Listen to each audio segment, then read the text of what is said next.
Hola, el otro día hice una publicación en Instagram donde les dije que me hicieran preguntas para que yo las pudiera contestar en un video. Y recibí muchas preguntas de ustedes, muy buenas por cierto. Díganme si esta dinámica les gusta, así denle un like.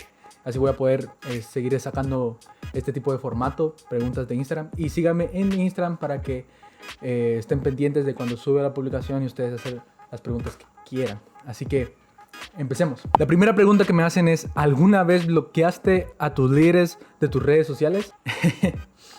A mis líderes no, pero sí bloqueé mis publicaciones de Facebook a mi mamá, a mis padres. Así que, mamá, si estás viendo esto, te amo. Pero fue antes de ir o haber conocido o tener una relación con Dios, así que no sé si cuenta tanto, pero sí. La siguiente pregunta dice: ¿cuál es tu versículo favorito? ¿Por qué? ¿Y qué significa para ti? La Biblia habla demasiado sobre el amor, da muchas definiciones sobre el amor. Dios es amor.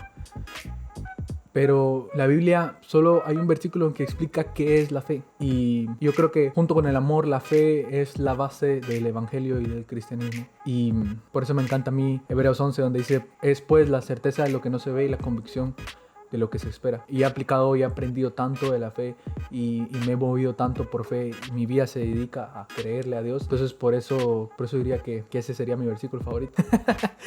La siguiente pregunta dice: ¿te has quedado dormido en medio de una predica? Yo cuando era pequeño mi mamá me llevaba a la iglesia, pero era lo típico de que ya saben, ¿no? Tus papás te obligan a ir, tú no quieres ir realmente, pero pues vas porque te obligan. Y a mí no me gustaba ir al servicio de niños, escuelita dominical. Entonces yo me quedaba en el servicio general con ellos y mis padres se sentaban hasta adelante. Y no sé por qué, tal vez porque era muy tarde el servicio o no sé, pero siempre me quedaba dormido en la predica. Pero pues era de pequeño. Pero ya desde que conozco a Dios hasta la fecha nunca me ha pasado eso. Esta pregunta está muy buena. Dice: ¿qué haces cuando te cuestionan enfrente de otras personas tratando de humillarte?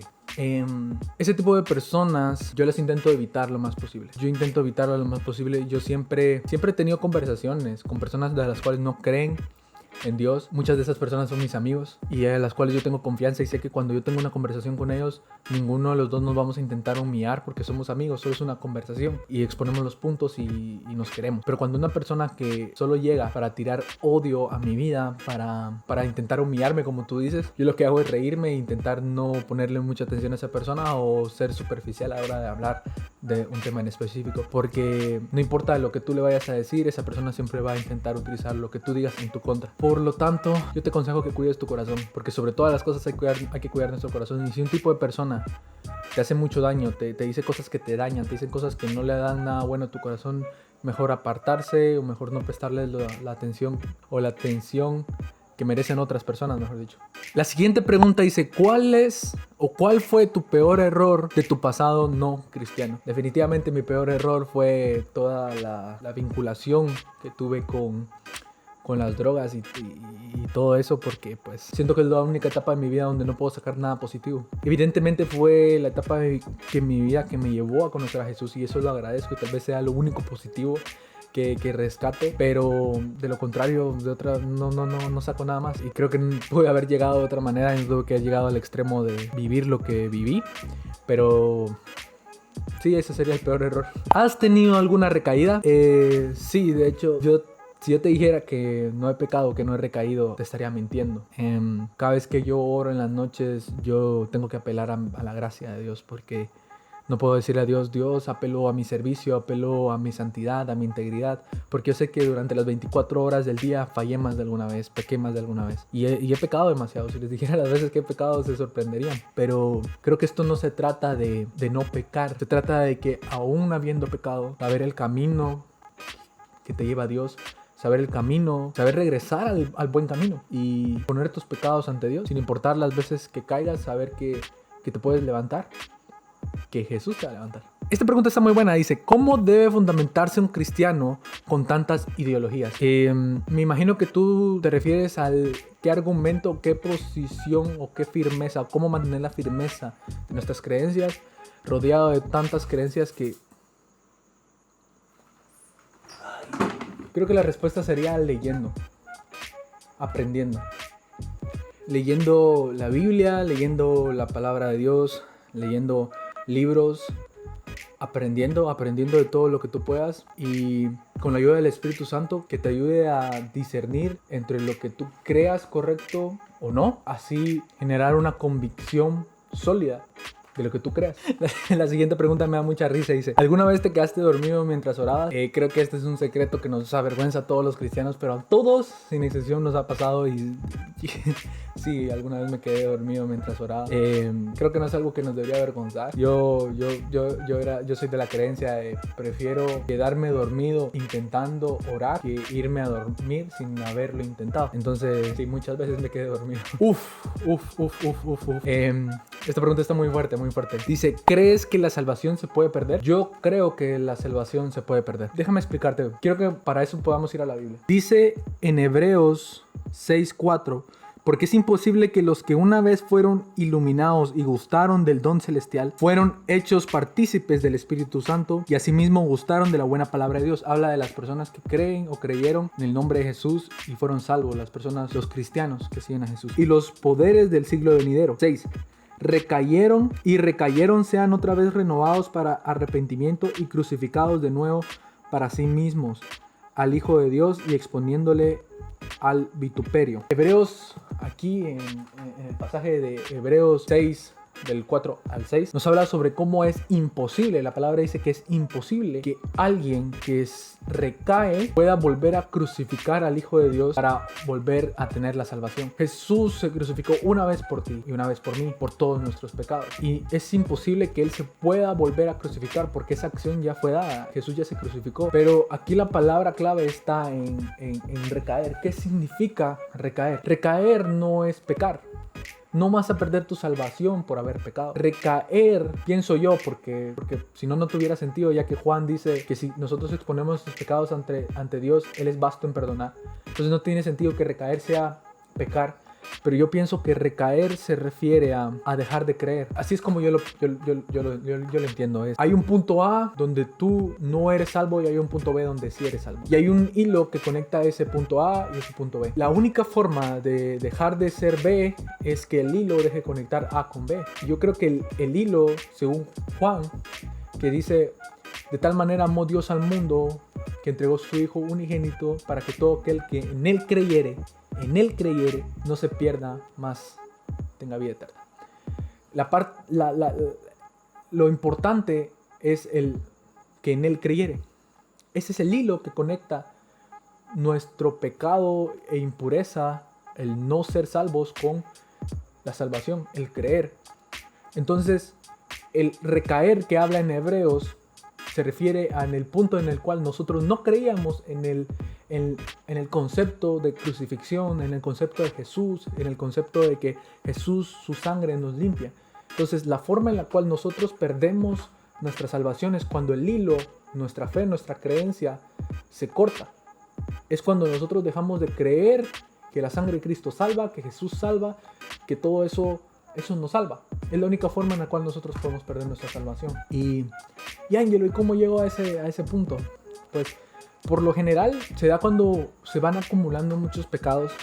Y como les dije, el pecado en sí no es que te haga perder la salvación, sino que la acumulación de tantos pecados y no ser presentados ante Dios hace que nosotros nos sintamos culpables de alguna forma, o que esos pecados nos hagan alejarnos de Dios, y poco a poco nos vamos dejando nuestras creencias y nuestra convicción de que el nombre de Jesús es el que salva, que la sangre de Cristo tiene poder y que por Él somos salvos. Es ahí donde nosotros perdemos nuestra salvación, no pecando. Jesús es vasto en perdonar. La siguiente pregunta dice, ¿qué fue lo más difícil al cambiar de vida? ¿O qué fue lo más difícil al cambiar de mi vida? Lo más difícil de cambiar al cambiar de vida, o lo más difícil de cambiar cuando cambié de vida, fue todos aquellos los hábitos los cuales no son pecado, pero me llevaban a pecar. Por el simple hecho de que no eran pecado, yo estaba alimentando y llenando mi alma, mi espíritu, ministrando de cosas las cuales me debilitaban, y el día que se me presentaba la tentación caía. Entonces, al darme cuenta de eso, me costó demasiado dejarlo, porque eran hábitos los cuales yo tenía, y los hábitos cuesta demasiado quitarlos. Pero al final, con la ayuda de Dios y pidiéndole mucha ayuda a Jesús, pues pude puede cambiar eso. Esta pregunta es muy buena. Dice, ¿alguna vez te arrepentiste de cambiar? No, jamás. Me hago esa pregunta a veces y siempre la respuesta es que no. No hay nada de mi antigua vida que yo diga, lo extraño, quisiera volver a eso, ¿sabes? Estoy feliz con Jesús y jamás regresaré a mi antigua vida. La siguiente pregunta dice, ¿quién es tu predicador famoso favorito? Yo siempre he sido de la creencia de que Dios utiliza a cualquier persona. Cuando hay alguien en una plataforma, yo sé que Dios me va a hablar a través de esa persona y que Dios la va a utilizar porque por algo está ahí, ¿no? Pero sí bien es cierto que hay un par de personas las cuales yo en lo personal he aprendido demasiado de ellas y creo que una de ellas sería Rich Wilkerson Jr. Es una de las personas que cada vez que predican aprendo mucho de ellos. Creo que sería él. La siguiente pregunta dice, ¿alguna vez has dudado de todo? Me encanta el todo, ¿no? De todo.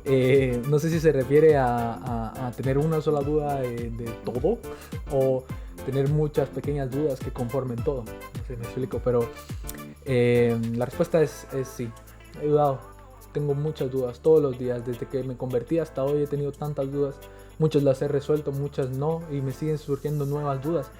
He dudado sobre mí, he dudado sobre la iglesia, he dudado sobre la religión, sobre el ministerio, sobre todo he dudado. Y aunque no esté bien dudar, no es que dudar esté bien, dudar está mal, definitivamente. Pero somos humanos y pasa y lo hacemos. Y es casi inevitable dudar. Pero yo siento que el problema en sí no es dudar, porque hasta los mismos discípulos dudaron. El problema está en que la duda provoque un accionar en tu vida o en tu estilo de vida. Cuando la duda cambia tu forma de actuar, entonces les has dado el poder a esa duda, el poder que no debería tener o el poder que no debería tener, porque a las dudas nosotros le damos el poder al dejar que nos afecte. Hay que plantar un límite en nuestra mente de que las dudas no puedan atravesar para que dejemos de servirle a Dios, para que dejemos de creer en Él, para que dejemos de congregarnos, de hablar su evangelio. Podemos hacer todas las cosas que queramos aún con dudas. Podemos creerle a Dios dudando. Podemos, emprender un proyecto con la duda de que pueda fallar. Las dudas solo son un pensamiento. El problema está cuando las dudas provocan un accionar. Ese es el problema. Y sí, he dudado muchas veces. ¿Cuál es el milagro más significativo de parte de Dios en tu vida? Creo que el haberme dado paz, el haberme dado felicidad. Yo antes de conocer a Dios yo creía que necesitaba muchas cosas para ser feliz y ahora creo que si estás en un lugar donde no hay nada más ni nadie más, en una isla desierta y tienes a Jesús te da paz, y si aún así no eres feliz y crees que necesitas algo material o a otra persona para ser feliz, déjame decirte que lo que estás buscando no es felicidad, porque necesitas otra cosa que no sea a ti mismo y a Jesús para ser feliz. No es felicidad, porque Jesús te da paz, Jesús te da amor, Jesús te da todo. Creo que Jesús me hace feliz y es lo más grandioso que Él ha podido provocar en mi vida. ¿Puede un cristiano escuchar música secular? Por poder puede, ¿no? Todo nos es lícito, no todo nos conviene. Dios no dejó un libre albedrío. De que puedes, claro. Como puedes hacer todo, puedes pecar también, pero no por eso está correcto. Pero aquí la pregunta es, ¿te conviene? ¿Te edifica? El apóstol Pablo lo decía, no todo me conviene más. Todo me es lícito, más no todo me conviene. Perdón. Hay muchas cosas y de hecho la música fue uno de los hábitos que les hablaba que me costó dejar. No es pecado, yo puedo escuchar música secular y no es pecado, pero muy probablemente te lleve a pecar. Cuando tú sepas llevar un equilibrio y tengas la madurez espiritual para saber de que lo que escuchas no va a influir en tu manera de actuar conscientemente. Por eso digo madurez espiritual. Cuando tengas la madurez de saber yo puedo escuchar esto y no va a cambiar mi convicción, entonces no hay problema. De lo contrario, si tú sabes de que tú al escuchar música te dan ganas de hacer ciertas cosas que hacías antes escuchando ese tipo de música, lo más sabio es que la dejes de escuchar. Esa sería la respuesta. Ay, no. Ok. ¿Qué opinas de la comunidad LGBT+? ¿Es pecado? Dos preguntas en una. ¿Qué opino de la comunidad LGBT? Pues opino lo mismo que cualquier otra comunidad. Los amo igual que cualquier otra comunidad, que todas las comunidades que hay. No porque no crean y piensen lo mismo que yo, voy a dejar de amarlos. Yo no soy quien para juzgar lo que hacen, no soy quien para decirles que eso está bien o está mal, no soy quien para condenarlos que están en el infierno. La Biblia dice que no está bien, es evidente, pero creo que yo no soy quien debe ir a señalarlos. Más bien mi trabajo es amarlos y llevarlos a Jesús y el Espíritu Santo y ellos lo van a hacer. Van a trabajar con ellos. Jesús dijo, vayan y amen, no vayan y juzguen. Los respeto, no comparto lo que dicen, pero los respeto y los amo. ¿Y es pecado? Sí, es pecado. O sea, ¿qué quieres que te diga? Es pecado. Pero a veces creo que la gente olvida que también juzgar es pecado, el chisme es pecado, los celos son pecado, la envidia es pecado. Y tantas cosas que pasan dentro de la iglesia son pecado. Y tantas cosas que nosotros hacemos al día es pecado. Y todos somos pecadores. Así que no olvidemos la gracia que a nosotros nos mantiene de pie y con vida. Es la misma gracia que las personas a las cuales juzgamos necesitan. Entonces, por eso a mí no me gusta juzgar, porque no quiero ser medido con la misma vara con la que juzgo, porque muy probablemente esa vara me quede corta. Tremenda esta pregunta. Dice, ¿cuándo es tiempo de tener novia? Cuando estés listo y tengas la madurez de saber qué es un noviazgo, para dónde va ese noviazgo, cuando no sea solo un placer de tu carne, y cuando sea más bien que Dios está uniendo el propósito de él o ella contigo, cuando entiendas que tienes que trabajar el doble para cumplir tu propósito y el doble o el triple o el cuádruple para cumplir el propósito de esa persona. Y evidentemente tiene que ser recíproco, ¿no? No solo vas a trabajar tú por cumplir su propósito y ella el de ella, y tú te quedas trabajando doble y ella solo por el de ella. Tiene que ser algo recíproco. Cuando estés dispuesto a tener una relación donde Jesús sea el centro y no la típica relación que nos han vendido las generaciones de hoy en día, cuando estés dispuesto a cambiar y a dejar de hacer cosas que a la otra persona no le agraden, aunque ella o él no te lo pidan, cuando estés dispuesto a hacer todas esas cosas y esforzarte así, creo que sería el tiempo. Y la última pregunta dice, ¿te gustaría volver a tu vida de antes? No. Cada vez que fallo, cada vez que me equivoco, cada vez que peco, me dan ganas de renunciar, que dudo, me hago esta pregunta. Cada vez que estoy en un punto bajo emocionalmente, cada vez que siento que le fallé a Dios y tengo ganas de dejar el ministerio y todo, me pregunto eso. ¿Me gustaría volver a mi vida antes? La respuesta es no, porque no es una opción. O sea, ¿qué voy a hacer? ¿Regresar a los problemas, a mi infelicidad, mi inseguridad, mi depresión? ¿Voy a regresar a donde soy feliz? Con Jesús. Y no importa cuántas veces me caiga, cuántas veces falle, siempre voy a regresar con Jesús. Ese fue el video. Si les gustó, denle like, suscríbanse, síganme en Instagram, sigan a la página de Facebook de Reset Group y a mi podcast en Spotify, The Reset Podcast Show. Los quiero mucho y que Dios los bendiga.